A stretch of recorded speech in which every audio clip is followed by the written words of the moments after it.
Hello दोस्तों, welcome to my channel. मैं पूजा अपने यूट्यूब चैनल पे आपका स्वागत करती हूँ फिर से एक बार। तो आज मैं आ गई हूँ आपके लिए फिर से एक न्यू अपडेट लेके सीमा हैदर के बारे में, और बहुत बड़ी खुलासे होने वाले हैं सीमा हैदर के बारे में। तो चलिए दोस्तों, वीडियो को करते हैं शुरू। तो दोस्तों, जैसे कि आप मेरी वीडियो देख चुके हैं पहले कि मोमिन मलिक सर पहुंच चुके हैं नेपाल गुलाम हैदर भाई को इंसाफ दिलाने के लिए, इंसाफ की लड़ाई लड़ने के लिए। तो अगर इस तरह दुनिया का हर एक इंसान हो जाए जिस तरह मोमिन मलिक सर काम कर रहे हैं, ये काम करना था पुलिस कर्मचारियों को और इन सब लोगों को, ताकि मतलब हम सही रास्ते पे चल सके, सही क्या है और गलत क्या है उसका फैसला हो सके और इंसाफ मिल सके गुलाम हैदर भाई को। लेकिन वो काम करना पड़ रहा है मोमिन मलिक सर को। मैं उन्हें सल्यूट करती हूँ सर आपको। आप वाकई में एक बहुत अच्छे इंसान है जो इंसानियत का साथ दे रहे हैं। आप इस तरह दुनिया का हर एक आदमी बन जाए तो देश के अंदर कोई किसी के साथ गलत ना कर पाए, अगर हर इंसान आपकी तरह बन जाए तो सर आपको बहुत बहुत मैं हाथ जोड़ के नमस्कार करती हूँ। आप बहुत ही अच्छा काम कर रहे हैं। आप पूरी मेहनत और लगन से इस केस के साथ जुड़े हुए हैं सर। तो आपको बहुत बहुत धन्यवाद करती हूँ मैं अपनी तरफ से। तो दोस्तों, जैसे कि आपको पिछली वीडियो में मैंने अभी अभी भी आपको बताया कि मोमिन मलिक सर नेपाल पहुंच चुके हैं और वहां पे जाके बहुत सारे खुलासे हो चुके हैं, जिसके बारे में आज आप इस वीडियो में देखने वाले हैं। और बहुत ही आपको मजा आने वाला है कि सीमा हैदर ने कितने कर्मकांड किए हैं और कितना झूठ पे झूठ वो बोलती आई है अब तक। और उसने पहले भी, वो आज तक सिर्फ झूठ ही बोलती आई है, उसने सच तो कभी बोला ही नहीं है। और उसकी ये सारी जो अब तक बैठे बैठे दूर से ही लोग कि मैं नेपाल गई थी, वहां गई थी, उस होटल में रुकी थी, वो सारी चीजें क्लियर हो चुकी हैं अब इस वीडियो के माध्यम से। और मोमिन मलिक सर ने जो होटल के वकील, जो होटल के मालिक थे, जिस होटल में सीमा हैदर रुकी थी, उस होटल के मालिक से भी बात की है, वो भी वीडियो में आपके लिए लाने वाली हूँ। और सारे खुलासे होने वाले हैं सीमा हैदर के। तो इस वीडियो में भी आपको मोमिन मलिक सर के मुंह से आप खुद सुनने वाले हैं कि वो क्या करने आए हैं नेपाल में।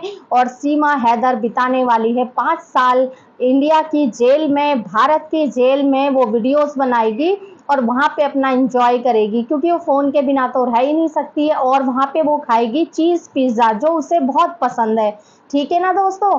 तो जो चटोरन सीमा हैदर है वो हमारे भारत देश की जेल में 5 साल बिताने वाली है। और उसके बाद इतनी आसानी से उसे नहीं छोड़ने वाले मोमिन मलिक सर। उसके बाद बाकी की जेल वो नेपाल के जेल में बिताने वाली है बाकी की अपनी जिंदगी। तो दोस्तों, अपनी कमेंट के द्वारा अपनी राय जरूर बताइएगा आपको ये वीडियो कैसी लगी। मैं साइड में आपके लिए क्लिप चलाने वाली हूँ मोमिन मलिक सर की, कि उन्होंने क्या क्या कहा है सीमा हैदर के बारे में, और वो नेपाल गए और उन्होंने क्या क्या कार्रवाई कर दी है। और सीमा हैदर के कफन में एक कील ठोक दिया है उन्होंने, आखिरी कील। और वो काम करने लग रहे हैं और वो काम कंप्लीट होने ही वाला है बस। तो मैं बैक टू बैक आपके लिए वीडियो लाती रहूंगी। तो आप इस वीडियो को देखिए और एंजॉय कीजिए और अपनी राय को कमेंट में ज़रूर बताइए और वीडियो को लाइक कीजिए और शेयर कीजिए। चलिए दोस्तों, मैं साइड में क्लिप चला रही हूँ, आप देख लीजिएगा। एडवांस में अपनी तरफ से, अपने भारत के वासियों की तरफ से माननीय श्री नरेंद्र मोदी जी को तीसरी बार प्रधानमंत्री जो बनने जा रहे हैं, उनको एडवांस बधाई देता हूं, देश की जनता को बधाई देता हूं। और मैं ये उम्मीद करता हूं कि आपका कार्यकाल जो 10 साल का रहा है, आने वाला कार्यकाल जो 5 साल का, वो भी बहुत अच्छा हो। और आप इस सीमा हैदर के मामले में फैसला करें और इसको उठा करके देश से बाहर फेंकें, ऐसा मेरा मानना है माननीय नरेंद्र मोदी जी। क्योंकि जो उत्तर प्रदेश में सीटों का नुकसान हुआ है वो इस नालायक सीमा हैदर की वजह से हुआ है। इसने आपकी तस्वीर को हाथ में उठाया और आपकी तस्वीर को नापाक करने की कोशिश करी है।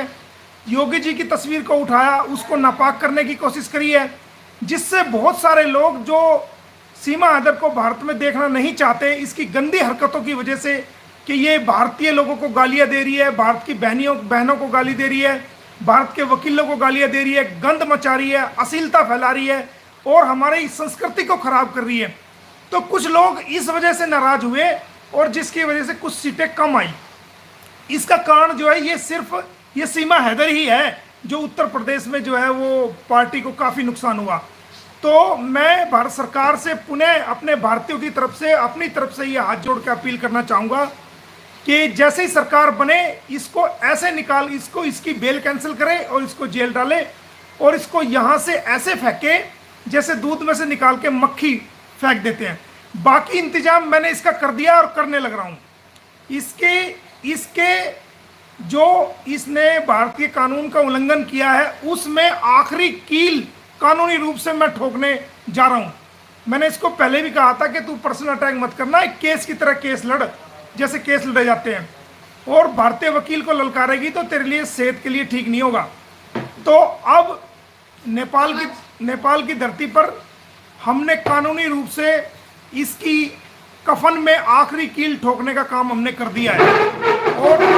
और आपको मैं बता रहा हूं इस लाइव के माध्यम से दोस्तों कि जैसे ही ये 5 साल भारत की जेल में गुजार लेगी तो उसके बाद इसको नेपाल की जेल में भी रहना पड़ेगा और नेपाल की जेल में इसको सड़ना पड़ेगा। इतनी जल्दी इसको पाकिस्तान डिपोर्ट नहीं होने दूंगा। पहले इसको भारत की जेल में सड़ना पड़ेगा, उसके बाद नेपाल की जेल के अंदर इसको सड़ना पड़ेगा। ये मैं आपको वादा कर रहा हूं इस बात का कि इसको नेपाल की जेल के अंदर भी हम सड़वाएंगे। वो हमने पूरा इंतजाम इसका कर दिया है। इसको जेल कटाऊंगा भारत की, फिर नेपाल की जेल कटाऊंगा। इसको पता लग जाएगा भारतीय वकील से पंगा लेने का मतलब क्या होता है और किस प्रकार हम भारतीय को तू गाली दे रही है, हमारी बहनों को गालियां दे रही है, हमारी बेटियों को गालियां दे रही है, हमारे हिंदुस्तानियों को गालियां दे रही है, यूट्यूबरों को गालियां दे रही है। हम बताएंगे आपको कि क्या गाली होती है। और आप मोदी जी की तस्वीर उठाए फिर रहे हो। अरे आपकी वजह से तो नुकसान हो गया, उल्टा हमारी सीट कम आई है। आपने अपने गंदे हाथ लगा करके मोदी जी की तस्वीर को जो है वो नापाक कर दिया। अब हमें उस तस्वीर को गंगा जल से धोना पड़ेगा, योगी जी की तस्वीर को गंगा जल से धोना पड़ेगा, जब जाके दोनों तस्वीर साफ होंगी। आपने नापाक कर दी दोनों तस्वीर। आप अपने गंदे हाथ मत लगाया करो मोदी जी की तस्वीर से और योगी जी की तस्वीर से गंदे हाथ ना लगाया करो। अब हमें गंगा स्नान कराना पड़ेगा किसी पंडित जी को बुला करके। तो दोस्तों ये कोई हमारे भारत की नागरिक नहीं है, हम भारतीय हैं, हमने वोट दिए, हमने पहले भी नरेंद्र मोदी जी को बनाया था और अब भी बनाया है, और जब तक उनकी जिंदगी रहेगी तो उनकी विचारधारा के साथ जुड़े रहेंगे, कोई दिक्कत नहीं है। इसके तो वोट भी नहीं है यहाँ। ये तो जो ड्रामा कर रही है ना तस्वीर टांग के, 1 अरब 50 करोड़ जनसंख्या में जितने भी भारतीय, क्या किसी ने तस्वीर लेके ऐसे दिखाई है? अभी तो सरकार भी नहीं बनी, किसी ने ऐसे दिखाई है तस्वीर? जो बीजेपी के कट्टर कार्यकर्ता हैं, जो मेंबर ऑफ पार्लियामेंट हैं, जो एमएलए हैं, जो पन्ना प्रमुख हैं, जो जिन्होंने पूरी जिंदगी बीजेपी के लिए लगा दी, उन्होंने भी अभी तक मोदी जी की तस्वीर लेके ऐसे ऐसे नहीं करा, न योगी की तस्वीर लेके ऐसे ऐसे करा। इसी को क्या आफत आ रही है कि ये तस्वीर लेके ऐसे ऐसे कर रही है, योगी जी की तस्वीर लेके ऐसे ऐसे कर रही है। आफत ये है, एक तरफ तो इसका खसम आ रहा है पाकिस्तान से गुलाम हैदर, दूसरी तरफ जो है वो एक भारतीय वकील नेपाल में आ गया है। इसकी जो है ना आखिरी सांस में कील ठोकने के लिए, कानूनी कील ठोकने के लिए। अब इसको दस्त लग गए हैं, इसके सारे कई बार दिन में जो है ये कपड़े चेंज कर चुकी है, इसकी साड़ी, इसके कपड़े, इसके सब दस्त से जो है ना सारे खराब हो रहे हैं।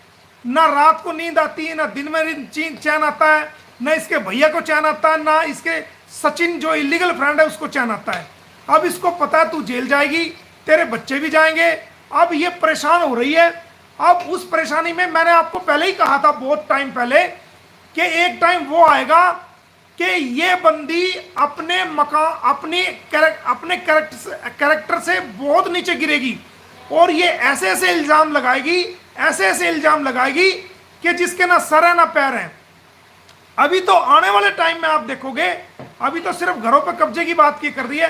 अरे मेरे पास तो आप जानते हो दोस्तों, मैं आपको बता देता हूं कि मैं कितने करोड़ रुपए का मालिक हूं। मैं इसको पता नहीं ना, कम से कम संपत्ति में 300 से 400 करोड़ रुपए का अकेला मैं संपत्ति का मालिक हूं। इस बेवकूफ को क्या पता? ये मैं पहली बार आपको बता रहा हूं। ये छापे लगवा दे मेरे पे, हर चीज का हिसाब है। 300 से 400 करोड़ रुपए की प्रॉपर्टी का अकेला मोमिन मलिक वारी जो ना मालिक है। ये कहां है, कहां खोरी है, ये कहां सोई हुई है, ये इसको क्या पता? अगर मेरे नौकर भी पेशाब कर देना तो पेशाब में बह के सीधी जो है ना ये वहीं चली जाएगी जहां जिस रास्ते से वापस आई थी, ये सीधी जिस बॉर्डर से ये भारत में घुसी थी ना उसी बॉर्डर पे चली जाएगी ये। अगर मेरे नौकर भी इसके ऊपर एक पेशाब कर दे तो पेशाब में बह के वहां चली जाएगी। इसका वो मकाम है। ये घरों पे कब्जे, अरे हमारे घर खुद खाली पड़े हैं, उनमें रहने वाला कोई नहीं है, हम किराएदार किराए पे किसी को देते नहीं, किराए पे किसी को देते नहीं है। तो दोस्तों ये सारा, ये जो कुछ है ये सारा मैं जब तक मैं जिंदा हूं ये सारा मैं पब्लिक के फायदे के लिए ये ऐसा काम करके जाऊंगा। कहीं पे सराय बनवा के जाऊंगा, कहीं पे गौशाला बनवा के जाऊंगा, कहीं पे हॉस्पिटल बनवा के जाऊंगा, कहीं पे स्कूल बनवा के जाऊंगा, और कहीं पे जो है नेक कार्य ओल्ड एज होम बनवा के जाऊंगा, अस्पताल, गांव के लिए अस्पताल बनवा के जाऊंगा। जो मेरी विचारधारा है, जो जीवन में मैंने ठान रखा है वो मैं करके जाऊंगा। और तू मुझे कितना भी जलील करने की कोशिश कर ले, इज्जत जिल्लत तेरे हाथ में नहीं, इज्जत देना परमात्मा के हाथ में है। जिसको चाहे इज्जत दे दे, जिसको चाहे वो गिरा दे। ये परमात्मा, अगर मेरे नसीब में बेइज्जती है तो मुझे मिलकर रहेगी, अगर मेरे नसीब में इज्जत है तो कोई माई का लाल जो है मेरी इज्जत को खराब नहीं कर सकता। तो दोस्तों आपने देखा होगा कि ये जो मैं गुलाम हैदर का केस कर रहा हूं, ये मेरे सामने खाना रखा है, आप देखोगे ये अन्न मेरे सामने रखा है, और मैं इस अन्न पे हाथ रख के ये कसम खाता हूं, ये रोटी मेरे सामने रखी है, इस अन्न पे मुझे ये अन्न नसीब ना हो, इस पे हाथ रख के कसम खाता हूं कि मैं बिना स्वार्थ के, बिना लालच के, बिना लोभ के, एक इंसानियत के नाते गुलाम हैदर के केस को मैंने पकड़ा है, और गुलाम हैदर के केस को मैं इंसानियत के नाते कर रहा हूं। और गुलाम हैदर के केस को मैं इसलिए कर रहा हूं कि उसने भारतीयों को पुकारा है, भारत की सरकार को पुकारा है, भारत के नरेंद्र मोदी प्रधानमंत्री जी को पुकारा है, योगी जी को पुकारा है, और भारत की बहनों को, माओ को, बेटियों को पुकारा है, भारतीय वकील को पुकारा है। ये मैं रोजी पे हाथ रख के आपको कसम दिला के ये जना बताना चाहता हूं।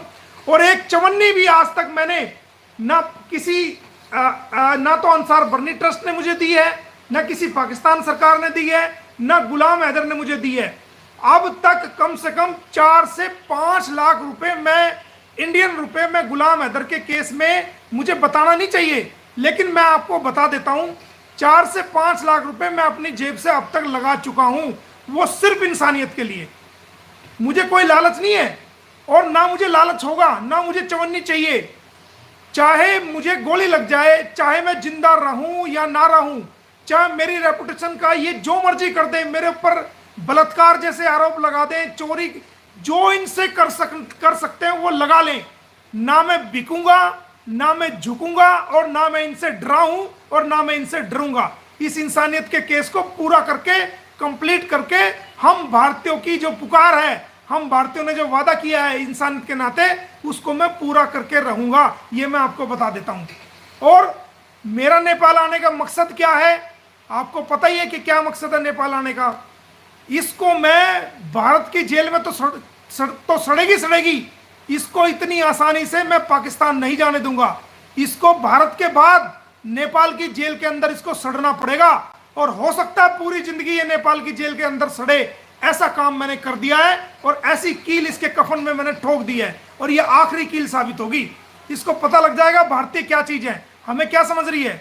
जैसे मर्जी तू गालियां दे देगी, हमारी बहनों को गालियां दे देगी, हमारे भाइयों को गालियां दे देगी, हमारी बेटियों को गालियां दे देगी, हम हिंदुस्तानियों को गालियां दे देगी, भारतीय मुसलमानों को गालियां देगी, उनको कटवा बताएगी, हिंदू भाइयों को गालियां देगी, भारत के लोगों को गालियां देगी। तू हमारे देश में रह रही है, हमारा खा रही है, हमारा पहन रही है, हाँ, और हम ही तेरी मदद कर रहे हैं। शुरू में याद है जब स्कैन कोड दिया था कि मेरी मदद कर दो, चैनल हम भारतीय तेरा देख रहे हैं और हमारे एमपी लग रहे हैं, हमसे तुझे पैसा मिल रहा है, तो क्या हमारा खा के हमें का तू गलत कहेगी, हमारी बेटियों को गालियां देगी? ऐसा होने नहीं देंगे।